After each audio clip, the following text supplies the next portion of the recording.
영국의 건축가 크리스토퍼 렌이라는 사람이 있습니다. 그가 세인트 폴이라는 그러한 성전을 짓게 되었습니다.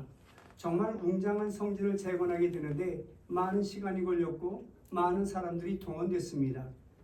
그 큰 공사를 추진하던 어느 날 크리스토퍼 렌이라는 이 사람이 감독관이 평상복 차림을 하고 그리고 그 공사 현장으로 가게 됩니다. 그런데 한쪽 구석에서 그 채석장에서 돌을 다듬고 있는 사람이 있었습니다. 그래서 그 사람에게 물어보았죠. 지금 무슨 일을 하고 있습니까? 그랬더니 이 돌을 다듬고 있는 사람이 그 묻고 있는 사람을 쳐다보지도 않고 6자 길이가 되는 그리고 폭이 3자 되는 돌을 다듬고 있어. 왜 그러시오? 그러면서 아무 감정도 없이 그렇게 묻습니다. 정말로 이 크리스토퍼 렌이라는 사람이 답답함을 느꼈습니다. 조금 가다가 채석장에서 또 돌을 다듬고 있는 사람을 보았습니다. 그 사람에게 또 똑같은 질문을 합니다. 지금 무슨 일을 하고 있습니까? 그렇게 물어보았더니 지금 나는 돌을 다듬고 있어. 나는 밥벌이를 하기 위하여 이 돌을 다듬고 있어. 왜 물으시오? 그러면서 그에게 또다시 묻습니다. 참 답답한 마음으로 그 길을 떠나고 또 다른 사람에게 묻습니다. 한 사람이 열심히 돌을 다듬고 있습니다. 그 사람에게 물어보았습니다. 지금 무슨 일을 하고 있어? 그랬더니 그 사람이 대답합니다. 나는 지금 하나님의 집을 짓고 있습니다. 나같이 별 볼 일 없는 사람, 나같이 쓸모없는 사람을 하나님께서 하나님의 성전을 지을 수 있는 은혜를 주셨다는 여기에 나는 감격하여 매일매일 기쁜 마음으로 매일매일 감사하는 마음으로 지금 돌을 다듬고 있습니다. 그렇게 대답을 합니다. 여러분들은 이 세 사람의 부류 중에 어떤 사람 속에 속하여 살아가고 있습니까? 내가 하나님의 은혜를 가운데 살아가고 있는데 그 은혜를 누리며 살아가고 있습니까? 하나님께서 베풀으시는 그 은총을 내가 느끼며 살아가고 있습니까? 아니면 거저주는 그 하나님의 은혜라고 생각하며 살아가고 있습니까? 도대체 내가 소망하는 것이 무엇이고 내가 어떤 꿈을 가지고 하나님을 믿고 하나님을 의지하고 있는 것입니까? 현대인들은 지식이 많습니다. 그러나 확신이 없는 것을 볼 수 있습니다. 많은 것을 알고 있습니다. 그러나 자신 있는 것은 그리 많지 않다는 것입니다. 또한 많은 것을 소유하고 있지만 매일매일 부족하다고 그렇게 고백하며 살아가고 있습니다. 분명 권력도 있지만 성취감도 없습니다. 가진 것은 옛날에 비해서 확실히 많아졌습니다. 그렇지 않습니까? 정말로 지나칠 정도로 많은 것을 소유하며 살아가고 있습니다. 그러나 기쁨이 없습니다. 그 기쁨이 충만해야 되는데 기쁨도 없고 감사도 없습니다. 사회적으로도 성공한 것 같은데 웬일인지 행복해하지를 않습니다. 남들은 내 처지와 내 형편을 보며 야 부럽다. 나도 저 사람처럼 살았으면 좋겠다. 그렇게 말하고 있는데 정작 나 스스로는 그런 삶을 살아가지 못하고 있는 것입니다. 못마땅히 살아가고 있습니다. 왜 이렇게 못마땅한 삶을 살아가고 있는 것입니까? 매번 부족하다고 생각하기 때문에 그렇습니다. 어쩌면 모든 것으로부터 다 버려진 존재가 내가 아닌가. 그런 삶 속에 살다 보니 나는 참으로 불행한 삶을 살아가는 것 같은 그런 구렁텅이에 빠지게 되는 것입니다. 하루하루 삶 가운데 기쁨도 없고 감격도 없습니다. 여러분, 이것이 현대인들의 치명적인 약점이라고 말합니다. 감격이라는 것은 깨달음에서 오는 것입니다. 결코 소유의 문제에서 감격이 오는 것이 아닙니다. 그리고 어떤 사건에서 오는 것도 아닙니다. 엄청난 사건이 있고 엄청나게 많은 것을 소유하고 있다 할지라도 깨달음이 없다면 그것은 감격으로 이어지지가 않는다는 것입니다. 많은 사람들이 그 감격이 없이 살아가고 있습니다. 그래서 불평하고 그래서 원망의 삶을 살아가고 있는 것입니다. 어떤 사람이 자신의 삶을 돌아보며 불평합니다. 에이, 나는 왜 이것도 없는가? 나는 왜 저것도 없는가? 나는 저것도 부족하고 이것도 왜 부족한가? 내 인생이 왜 이 모양인가? 나는 왜 이렇게 철저하게 가난 속에서 살아가고 나는 이렇게 아무것도 없는 세상 가운데 살아가고 있단 말인가? 내 인생이 초라하지 않은가? 그렇게 못마땅하며 살아가고 있습니다. 자신의 모든 것에 대하여 다 불평하고 또한 그 원망하고 있는 것을 보게 된다는 것입니다. 그런데 여러분, 주위를 돌아보니 나보다 더 힘들고 나보다 더 없이 살아가는 사람이 행복한 웃음을 지으며 살아가고 있는 것을 보게 됩니다. 분명 저 사람은 나보다 재산도 부족하고 나보다 자식도 없고 나에 비한다면 건강하지도 못한데 늘 행복해하며 살아가고 있는 그 사람을 보게 된다는 것입니다. 나보다 부족하고 나보다 모자른데 늘 행복해하며 살아가고 있는 그런 사람들이 있는 것입니다. 여러분, 불평은 끝이 없습니다. 불평은 불평할수록 불평거리가 늘어날 수밖에 없는 것입니다. 여러분, 불평을 해보십시오. 불평의 소리가 내 귓가에 들려오게 되고 나는 늘 불평할 수밖에 없는 삶을 살아가게 되고 그 불평이 내 인생을 얼룩지게 만들 수밖에 없는 것입니다. 그러나 깨닫는 사람은 그렇지가 않습니다. 깨닫는 사람에게는 감격이 있습니다. 소유가 아니라 소유됨입니다. 내가 찾는 것이 아니라 발견되는 것입니다. 내가 찾아서 깨닫는 것이 아닙니다. 하나님께서 은혜를 통해서 깨달아지는 것입니다. 사도 바울은 그의 편지 빌립보서 3장 8절에서 이와 같이 말씀하고 있는 것을 보게 됩니다. 그리스도를 얻고 그 안에서 발견되려 함이니 라고 말씀하고 있는 것을 보게 됩니다.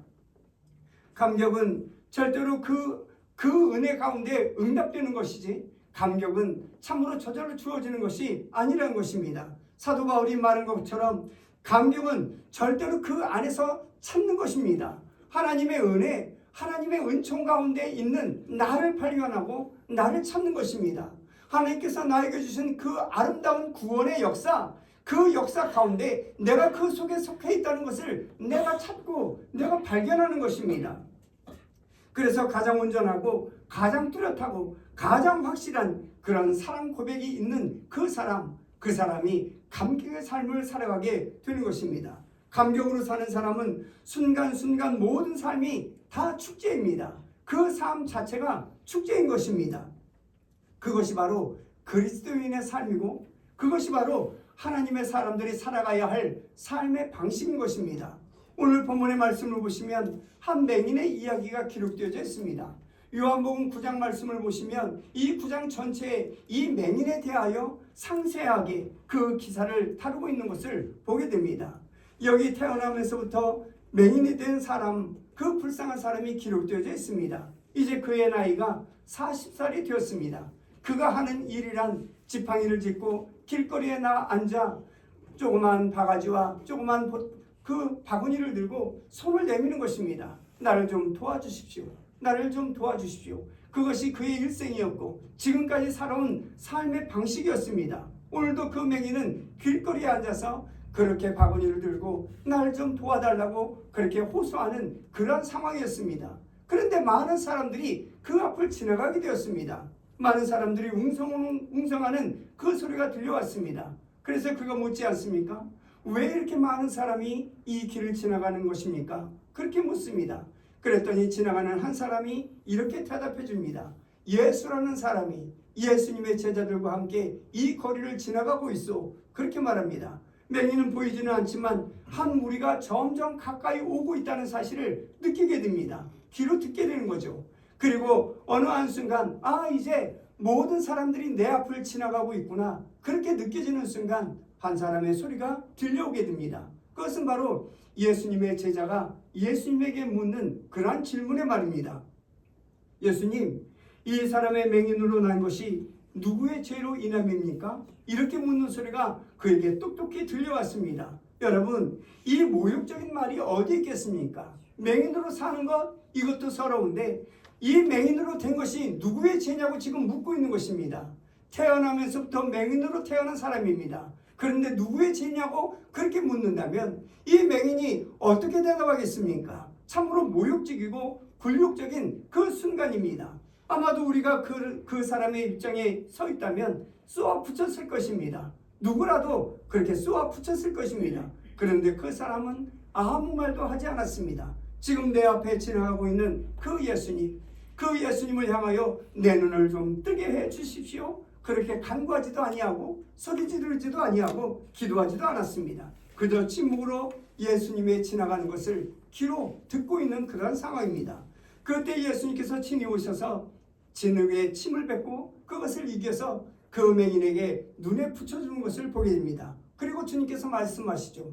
실로암에 가서 씻으라. 그렇게 말씀하십니다. 여러분, 맹인의 눈도 눈입니다.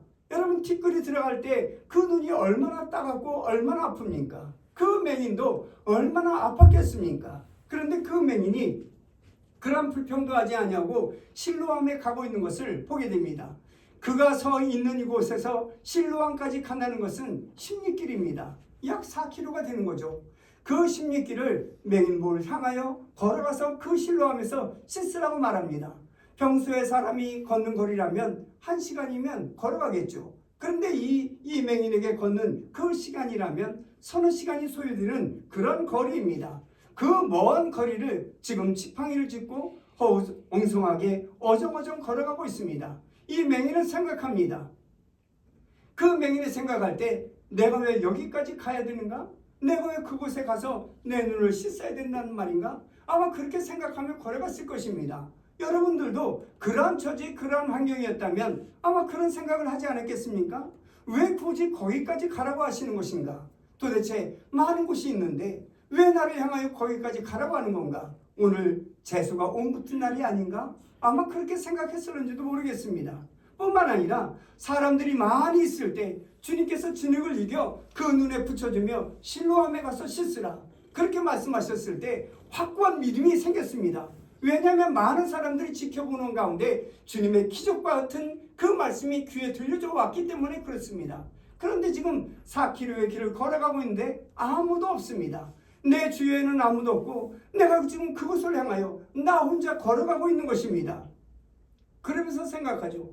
내가 지나가는 이 길, 이 4km를 걸어가는 이 길에는 많은 우물도 있고 많은 물가도 있는데 왜 굳이 그 실로암에 가서 씻으라는 말인가?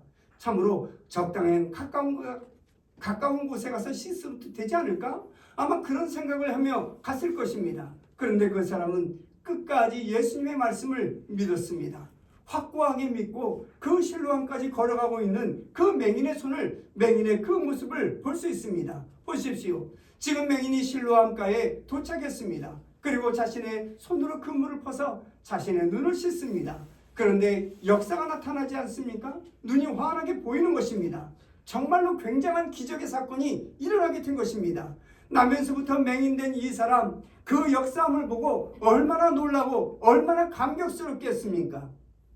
성경에는 자세히 기록되어져 있지 않습니다만 얼마나 춤을 추며 기뻐했겠습니까? 얼마나 미친 사람처럼 소리를 지르며 그 감격에 젖었겠습니까? 얼마나 미친 사람처럼 뛰어다니며 내가 눈을 떴다, 내가 볼 수 있다 이렇게 외치며 그 거리를 돌아다녔겠습니까? 많은 사람들이 이것이 어떻게 된 일이냐? 이것은 참 놀라운 일이다 그렇게 말하며 함께 그 기쁨에 동참하는 그런 순간입니다. 사랑하는 성도 여러분, 주님의 말씀을 말씀으로 믿는 하나님의 사람들이 되어야 되겠습니다. 우리는 하나님의 말씀이 들려올 때 하나님의 말씀으로 듣지 않는 경우가 너무나도 많습니다. 그래서 하나님의 기적과 하나님의 이적을 우리 삶 가운데 발견하지 못하고 하나님의 기적과 이적을 이루지 못하는 그런 삶을 살아가고 있는 것을 보게 됩니다. 그러므로 여러분, 어떤 일이 있다 할지라도 주님께서 말씀하시면 그 말씀을 믿는 주의 백성들이 되시기를 주님의 이름으로 간절히 축원합니다. 때로는 내 귀에 들려오는 하나님의 말씀이 때로는 믿겨지지 않습니다. 또한 믿기가 어려운 상황입니다. 안 믿고자 하는 그런 마음이 들 때도 있습니다. 내 생각으로는 도저히 불가능한 일인데 주님께서 그렇게 될 것이라고 말씀하고 있습니다. 뿐만 아니죠. 세월이 지나다 보면 그 말씀을 까마득하게 잃어버릴 때도 있습니다. 우리는 주님의 말씀을 너무나도 소홀히 대하는 우리의 삶이 아닌가 그렇게 생각이 됩니다. 사랑하는 성도 여러분, 주님께서 말씀하실 때 어떠한 상황, 어떠한 처지에 있다 할지라도 그 말씀을 확고히 믿고 많은 시간이 지난다 할지라도 그 말씀을 부여잡는 주의 백성들 되셔서 하나님의 기적과 하나님의 이적을 이루며 살아가는 사랑하는 성도들이 되시기를 주님의 이름으로 간절히 축원합니다. 그런데 그렇게 눈을 뜨게 된 그 현장에서 다툼이 일어나게 됩니다. 왜 안식일을 범하였느냐? 그것입니다. 왜 안식일을 범하고 일을 하였느냐? 그것이죠. 여러분, 안식일을 어떻게 지켜야 되는 것입니까? 아무 일도 하지 아니하고 그저 침대에 드러나서 뒹굴뒹굴하며 지내는 것이 그것이 안식일입니까?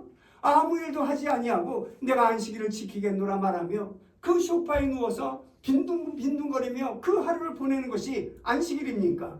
그 안식일에 예수님의 말씀대로 맹인이 눈을 떴습니다. 얼마나 감격적인 일이고 얼마나 위대한 하나님의 역사입니까? 그런데 그 기쁜 소식을 함께하는 사람이 없었던 것을 오늘 보게 됩니다. 그 모든 기쁨과 감격을 다 뒤로하고 왜 규례를 지키지 아니하였느냐, 왜 안식일을 지키지 아니하였느냐, 그것을 따지고 있는 그 답답한 사람들을 만나게 된다는 것입니다. 왜 그 감격 속에 함께 감격하지 못하고 그 기쁨 속에 함께 기뻐하지 못하는 것입니까? 믿음이 없기 때문에 그런 것입니다. 오늘 맹인의 마음은 참으로 단순한 마음이었던 것을 보게 됩니다. 어린 아이와 같은 그런 마음이었습니다. 유대인들은 이 예수님을 모함해서 함정에 빠뜨리고자 하는 그런 일을 하고 있는 것을 보게 됩니다. 그때 오늘 그 맹인이 25절에 이와 같이 이야기합니다. 그가 죄인인지 내가 알지 못하나 한 가지 아는 것은 내가 맹인으로 있다가 지금 보는 그것이니이다. 이렇게 말씀하고 있는 것을 보게 됩니다. 여러분, 여기에 맹인의 깨끗한 신앙과 깨끗한 지식이 담겨져 있는 것을 보게 됩니다. 지식은 근심을 더한다고 성경에 말씀하고 있죠. 쓸데없이 많은 지식을 가지고 있는 것, 그것이 근심거리가 되고 걱정거리가 된다고 말씀하고 있는 것입니다. 별로 필요하지 않은 너무 많은 것을 알기 때문에 골머리가 아프게 되는 것입니다. 그러나 그 소경은 지금 깨끗한 지식을 가지고 있는 것을 보게 됩니다. 여러분, 어린아이들을 한번 보시기 바랍니다. 어린아이들이 고래고래 소리 지르며 울고 있습니다. 그렇게 눈물을 흘리고 있는 그 상황에 눈깔 사탕을 주며 얘야 이것 좀 먹을래? 하면 내가 언제 울었느냐 하며 까르르 웃고 그 선물을 받아들이는 것을 보게 됩니다. 그것이 어린아이가 아닙니까? 누가 뭐래도 슬프니까 우는 것이고 기쁘니까 웃는 것입니다. 기쁜 일이 있어도 슬픈 일을 생각하며 웃지 못한다면 그것보다 답답한 일은 없을 것입니다. 그래서 예수님께서 친히 말씀하십니다. 어린 아이와 같아야 천국에 들어갈 수 있다. 그렇게 말씀하고 있는 것을 보게 됩니다. 어린 아이와 같은 그 마음, 단순한 마음이 있어야 천국을 체험하게 된다는 말씀입니다. 단순한 지식, 단순한 마음, 여기에 감격이 담겨져 있는 것입니다. 그 깨끗한 감격이 있는 것입니다. 그 감격과 그 신앙은 경험을 기초로 합니다. 여러분, 경험에 기초한 신앙은 흔들리지가 않습니다. 그것이 이론이나 신학은 아닙니다. 그것이 여러분 합리주의적인 그런 변증도 아닙니다. 그것은 체험이고 그것은 경험일 뿐입니다. 여러분, 나의 눈을 뜨게 한 사람이 누구인지, 그날의 안식일인지, 그날이 어떤 날인지 맹인은 알 수가 없습니다. 다만 내가 아는 것은 눈이 떠졌다고 하는 그 사실입니다. 그 체험을 한 맹인, 그 체험은 개인적인 그러한 체험인 것을 보게 됩니다. 세상이 뭐라 하든 남들이 뭐라 하든 나는 하나님이 나를 사랑하셨다. 주님께서 나를 사랑하셔서 나와 같은 이런 맹인에게 눈을 뜨게 해주셨다. 그런 경험, 그런 개인적인 경험이 그에게 있었던 것입니다. 그 주관적인 경험이 정말로 중요한 것입니다. 객관적인 사건이지만 그에게 닥친 것은 주관적인 경험이었던 것을 보게 됩니다. 거기에 감격이 있습니다. 여러분, 기독교는 체험의 종교입니다. 누구나 다 체험하며 살아갈 수 있도록 하나님께서 우리에게 은혜를 베풀어 주십니다. 그러나 그 하나님의 은혜에 예민하지 못하여 하나님의 은혜를 발견하지 못하는 우리의 삶을 돌아보게 됩니다. 우리의 삶, 그 은혜를 감지하지 못한다면 우리는 영원히 냉랭한 신앙인으로 그리고 냉랭한 믿음을 가지고 이 세상을 살아갈 수밖에 없는 것입니다. 나는 체험이 없는 사람입니다. 나는 경험이 없는 사람입니다. 그렇게 고백하며 살아갈 수밖에 없는 것입니다. 그러므로 사랑하는 성도 여러분, 하나님의 일에 대하여, 하나님의 은혜에 대하여 예민한 주의 백성들이 되시기를 주님의 이름으로 간절히 축원합니다. 말씀하고 기도하고 헌신하고 그리고 내가 봉사하는 그 가운데 역사하시는 그 하나님을 만날 수 있는 주의 백성들이 되어야 하는 것입니다. 그래서 그 은혜 가운데 하나님의 은혜를 체험하고 하나님의 역사를 체험하여 견고한 믿음, 견고한 신앙 가운데 이 믿음을 지키며 천국에 이르기까지 그 믿음을 소유하는 하나님의 사람들이 되어야 되는 것입니다. 바라옵기는 예인의 모든 성도들이 그런 확고한 믿음을 소유하여 천국에 이르시기를 주님의 이름으로 간절히 축원합니다. 가가와 도요히코라는 사람이 있습니다. 일본에 나온 유명한 종교가입니다. 그의 아버지는 시장이었습니다. 그리고 그의 어머니는 이 시장의 첩입니다. 그리고 기생이었습니다. 그는 어쩔 수 없이 아버지의 집에서 살아갈 수밖에 없습니다. 그런데 본처의 자식들이 얼마나 그를 구박하는지 모릅니다. 멸시하고 천대하고 온갖 그 멸시 천대 속에서 하루하루의 삶을 살아갑니다. 절망적인 삶이죠. 그래서 그는 늘 한쪽 구석에 앉아 자신의 처지를 원망합니다. 왜 나를 낳아서 이런 천대와 멸시 속에 살아가게 하는가? 늘 어머니를 그리고 아버지를 원망하는 그런 삶이었습니다. 그런데 어느 날이었습니다. 그날도 담장 모퉁이에 앉아 자신의 처지를 비관하고 자신의 처지에 대하여 참으로 슬퍼하고 있을 때 나팔을 불고 북을 치며 전도하는 구세군의 그 전도대를 만나게 됩니다. 그들이 소리를 지릅니다. 하나님은 당신을 사랑하십니다. 하나님은 누구든지 다 사랑하십니다. 하나님은 여러분들을 사랑하십니다. 그렇게 고백하며 그렇게 큰 소리를 외치며 지나가게 됩니다. 가가와 도요히 꾸는 사람이 그 사람들에게 찾아가서 묻습니다. 일부러 찾아가죠. 그래서 그에게 묻습니다. 나는 기생의 아들입니다. 그런데도 하나님께서 나를 사랑하실까요?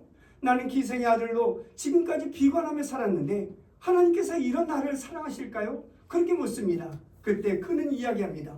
어떤 죄인이라도 하나님을 사랑하십니다. 하나님은 당신을 사랑하십니다. 하나님은 당신을 소중히 여기십니다. 그렇게 말합니다. 그래서 그는 이제 하나님을 믿겠다고 하며 그리스도인이 됩니다. 그가 그리스도인이 되어 여러 번의 책을 씁니다. 그런데 그 책마다 이런 내용이 담겨져 있는 것을 보게 됩니다. 나는 기생의 아들이 아닙니다. 나는 하나님의 아들입니다. 그렇게 기록하고 있는 것을 보게 됩니다. 이처럼 하나님의 아들이라는 그 확실한 의지, 그 의지가 있을 때 감격의 삶을 살아가게 되고 하나님을 의지하며 살아가는 하나님의 백성들이 되게 되는 것입니다. 여러분, 하나님은 여러분들을 사랑하십니다. 아니 어쩌면 나만 사랑하는지도 모르겠습니다. 그래서 내 삶 가운데 있는 여러 가지 어려움과 여러 가지 역경과 여러 가지 고난 가운데서도 내가 너를 사랑한다. 내가 너를 사랑한다. 내가 너를 얼마나 사랑하는지를 아느냐? 그 역경과 그 환난과 그 어려움에서 나만 사랑하시는 그 하나님을 만나게 해주신다는 사실을 우리는 잊지 말아야 되겠습니다. 하나님은 나를 사랑하십니다. 개인적으로 그 사랑을 바로 깨닫고 체험할 때 나는 참 하나님의 사람이 되고 감격의 삶을 살아가는 그리스도인이 되게 되는 것입니다. 오늘 예수님으로부터 고침을 받은 이 맹인 엄청난 체험을 하고 그리고 그 예수님으로 고백하고 있는 단계적으로 고백하고 있는 그 말씀이 오늘 본문에 기록되어져 있는 것을 보게 됩니다. 먼저 17절에서는 예수님을 선지자라 이렇게 고백하고 있습니다. 그리고 33절에서는 하나님께로부터 온 사람이라고 고백하고 있죠. 그리고 36절 말씀을 보시면 내가 믿고자 하나이다 이렇게 고백하고 있는 것을 보게 됩니다.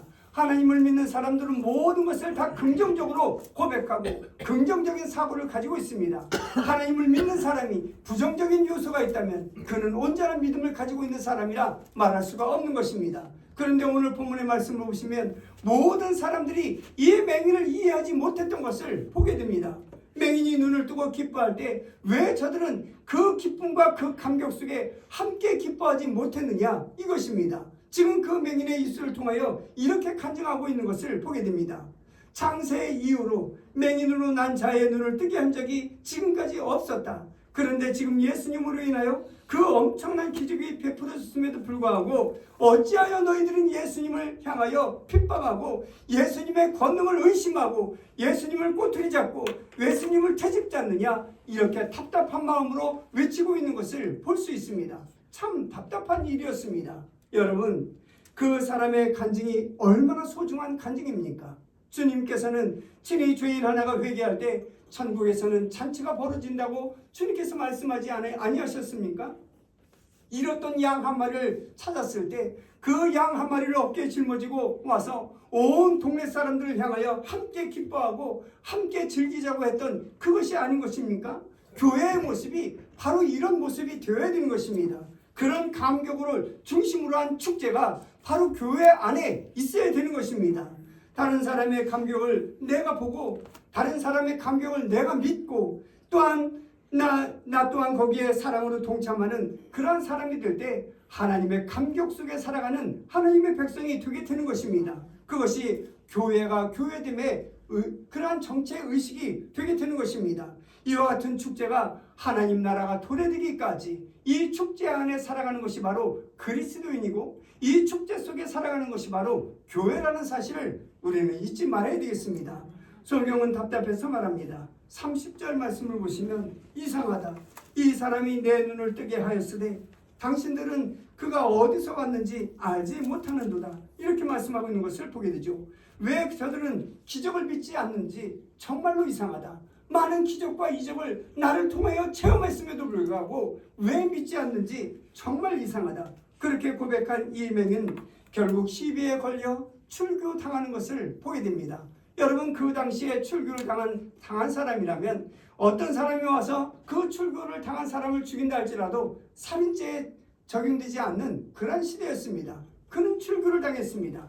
감격에 사는 사람은 외롭고 고독할 수밖에 없는 것입니다. 우리가 믿음을 지키면 지킬수록 이 세상은 나를 적대함으로 외로운 삶을 살아갈 수밖에 없는 것입니다. 여러분, 이 세상이 외롭다고, 왜 세상이 고독하다고 해서 세상과 짝하여 살아갈 수 없는 것이 바로 하나님의 권속들이 아니겠습니까? 이 감격을 부모님도 함께 돕지도 못했던 것을 보게 됩니다. 그러나 주님께서 그를 만나 위로하시고 주님이 누구신가, 그 주님을 계시해 주었던 것을 보게 됩니다. 여러분, 그리스도인은 사죄의 감격으로 살아가는 것이 그리스도인입니다. 주님께서 내 죄를 사하셨다. 십자가의 공로로 인하여 내 죄가 깨끗해졌다. 그 주홍같이 붉은 죄악이 이제 양털보다 더 희게 되었다. 이런 감격 속에 살아가는 사람이 바로 그리스도인이 되는 것입니다. 그리고 하나님께서 나를 부르셨다. 나는 초라한 사람이고 남은 아무것도 할 수 없는 무능한 사람이지만 하나님께서 나를 부르셔서 하나님의 역사에 동참하시고 그 위대한 역사를 나를 통하여 이루어가고 있다. 그런 감격 속에 살아가는 것이 바로 그리스도인입니다. 그래서 스데반 집사가 순교할 때 기쁨과 천사의 얼굴하며 순교할 수 있게 되었던 것입니다. 그래서 다윗은 그 감격으로 법궤 앞에서 덩실덩실 춤을 출 때 바지가 흘러내리는 것도 모르고 그렇게 즐거워하며 감격했던 것을 보게 됩니다. 그래서 사도 바울은 주님의 부르심으로 자신이 사도 되었다는 이 감격 때문에 자신의 일생을 주님께 위탁한 것을 보게 됩니다. 삭개오도 그 감격 때문에 자신의 모든 재산을 다 팔아 불쌍한 사람들에게 다 나누어주고 주님을 영접해 주었던 것을 볼 수 있습니다. 막달라 마리아, 그 감격 때문에 주님의 무덤 곁을 떠나지 못했습니다. 예수님의 옷자락을 만진 그 여인도 예수님께서 나를 구속해 주셨다, 예수님께서 나를 구원의 자리로 인도해 주셨다, 그 감격으로 인하여 그 집안에 비석을 세우고 많은 사람들에게 하나님의 살아계심과 주의 살아계심을 증거하며 그렇게 일생을 보낸 것을 보게 됩니다. 감격 속에 살아가는 그리스도인, 그 그리스도인들은 순교도 영광으로 생각합니다. 순교도 여러분 특권으로 받아들이고 있는 것을 볼 수 있습니다. 하나님의 은혜에 감격한 인생, 그 인생은 하루하루가 축제입니다. 그 축제 안에 화해가 있고 그 축제 안에 용서가 있고 그 축제 안에 하나님의 능력과 권능이 담겨져 있게 되는 것입니다. 사랑하는 성도 여러분, 여러분들은 어떤 감격에 젖어 살아가고 있습니까?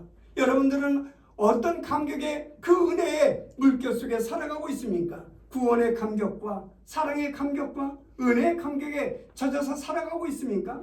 진정 예수 그리스도 그분으로 인한 그 감격 속에 살아가고 있습니까? 바라옵기는 예인의 모든 성도들이 주님의 사랑과 주님의 그 권능과 주님의 능력으로 오늘도 그 감격에 흠뻑 젖어 살아가는 하나님의 사람들이 되시기를 주님의 이름으로 간절히 축원합니다.